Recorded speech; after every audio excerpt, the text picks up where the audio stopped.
Autoline Daily is brought to you by Bridgestone. For drivers who want to get the most out of their cars, it's Bridgestone or nothing. Dow Automotive Systems, improving durability and increasing design flexibility with Betamate structural adhesives at dowbetamate.com. And by Hyundai. Experience the 2011 Hyundai Sonata today at HyundaiSonata.com. This is Autoline Daily for August 17, 2011, and now the news. Earlier this month at the Management Briefing Seminars in Traverse City, Michigan, Fiat Chrysler CEO Sergio Marchionne warned that the day of reckoning is coming. He says Chinese car exports threaten all automakers. Well, his timing is impeccable.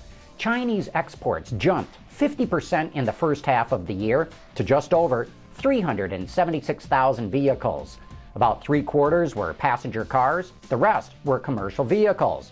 But even though exports were up, prices fell to just over 12 grand. 2 years ago, they averaged 14 grand. And the top 3 exporters are Chery, Great Wall, and JAC.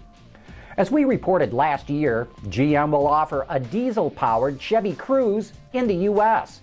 There's an eco version of the car with a gas engine which delivers up to 42 miles per gallon on the highway, but a diesel could do better than that, even with an automatic. Think 50 mpg, which is about 4.7 liters per 100 kilometers. According to Wards, nearly 40% of Volkswagen Jetta buyers in America opt for the car's available diesel engine. That's a sizable slice of the pie and one GM wants to go after. J.D. Power forecasts the market share of diesels will rise to about 7% by 2016, and that is 3 times what hybrids are selling today. Automakers in the U.S. market are pretty sure that once Toyota and Honda get enough inventory at their dealers, they are going to unleash an incentive war to recapture lost market share. And they've expected those sales blowouts to start next month. But according to Kelley Blue Book, the Japanese automakers will not be back into full production until the end of September, and it will take a couple of months to fill the pipelines. So the sales war will not start until the end of the year. However, Wards reports that individual dealers may hold their own sale-a-thons starting next month. General Motors is ahead of Ford and Chrysler in negotiating a new contract with the UAW, the Detroit News reports. It says GM and the union are working on ways of paying workers for quality excellence, not just profits. And the same could apply to white-collar workers as well. The current contract expires in 4 weeks, so we're getting close to seeing if this is a new union, as UAW President Bob King says it is, or if it's just business as usual. Chrysler is cutting the price of the Jeep Grand Cherokee for 2012. The base Laredo model will now cost just under $27,000, a decrease of more than $3,000. But despite the drop in price, optional features likely will cost more than before. And the 2012 Grand Cherokee goes on sale next month. Speaking of Chrysler, it's getting ready for Fashion Week in New York. It plans to introduce a limited edition model of the Fiat 500, the Gucci edition. Sounds more Jersey Shore to me than haute couture. It'll also help commemorate the fashion house's 90th anniversary. The Gucci-fied Cinquecento gets special paint, new interior trimmings, retro-looking wheels, and other minor changes. Sorry, enthusiasts, no substantive upgrades. You know, I wonder what all these add-ons are going to cost. The base price for the 500 in the U.S. is about $16,000. A loaded-up model stickers for around 23 grand. I'll bet this thing will go for at least 25,000 bucks. Well, what do you think? And while you're thinking about it, get prepared for You Said It. That's coming up next.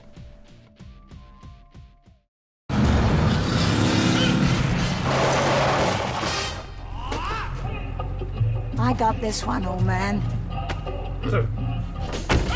For drivers who want to get the most out of their cars, it's Bridgestone or nothing. And now it's our chance to get some of your feedback. Jonathan Brown saw our report on the R&D spending at all the car companies and that Volkswagen spends more than anyone else, he says. Very surprising that VW is spending the most. Wow! Inefficiency at its best? Jonathan, I think what these numbers reflect is that VW has more brands to feed than any other car company on the planet. Let's count them. Volkswagen, Audi, Seat, Skoda, Lamborghini, Bentley, Bugatti, VW commercial vehicles, and now Porsche. You want to come out with so many new models for so many brands? You are going to spend a lot of money. Dave was amazed to see that as a percentage of sales, Honda spends more on R&D than anyone but BMW. He says it'd be interesting to find out how much Honda spent on development for the new Civic that's been such a disaster, as well as other disappointing things like the Cross Tour, CRZ, Ridgeline, and recent Acura styling. Well, you know what's even more amazing, Dave?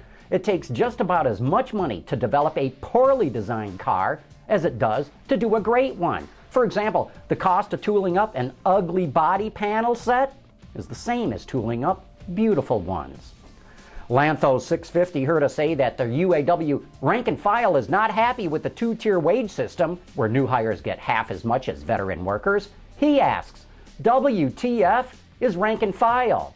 Rank and file refers to all the regular union members who are not union officers. And please, sir, watch your language. This is a family show. Tom L. is all for union workers getting even more money. He says, the USA needs the UAW to keep wages high.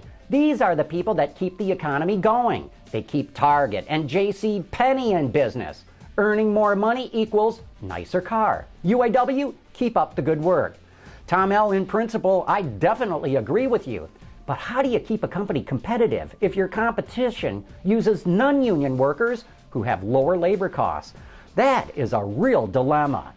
Scott has been hearing us talk about our live webcast at the Woodward Dream Cruise and wants to know, John, where will you be broadcasting from Thursday night? Scott, we're going to be at Woodward and 13 Mile Road on the southwest corner in the giant Mopar display, who is our signature sponsor for the evening. And you'll see us roaming around the area using this cool Live View pack that allows us to stream the webcast wirelessly. It's literally a satellite truck miniaturized into a backpack. And we'll start webcasting at our site around 7 p.m. Eastern Time, like we always do, for Autoline After Hours. And that wraps up today's show. Thanks for watching. We'll see you tomorrow.